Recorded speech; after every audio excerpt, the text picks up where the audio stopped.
ये गाड़ी का साउंड बहुत बुरा था और ये लाहौर से अल शरीफ ऑटो पे आए। जब मैंने इस गाड़ी को चेक किया, आए तो जनरल ट्यूनिंग के लिए और साथ में इस गाड़ी के अंदर जो बैड नॉइज आ रही थी, जो बैड साउंड आ रहा था, उसको क्लियर करवाने के लिए। जब गाड़ी को चेक किया गया तो इसके अंदर कैटालिटिक कन्वर्टर मौजूद ही नहीं था। सिरेमिक फिल्टर किसी ने तोड़ के निकाल दिए, जिसकी वजह से इस गाड़ी की पिक खराब हो गई।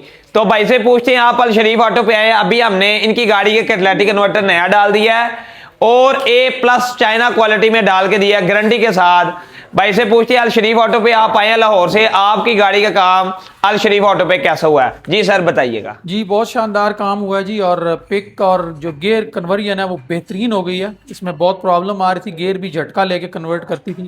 तो अब ज़ीशान भाई ने जो भी सारे दिन की मेहनत लगाई है वो अब माशाल्लाह मेहनत का फल मिला है और बेहतरीन कन्वर्जन हो रही है। गियर की पिक भी शानदार है। माइलेज जब मैं वापसी पे चेक करूँगा तो मैं शुक्रगुजार हूँ, बल्कि विश करता हूँ इनको कि लाहौर में भी अपनी ब्रांच खोलें ताकि लाहौर वालों को ज़रा आसानी हो। जरूर इंशाल्लाह जोहर टाउन में अनकरीब वर्कशॉप ओपन करेंगे। आप भाइयों के लिए खुशखबरी है। Al Sharif auto care, EFI election and car AC. अल्लाह हाफिज।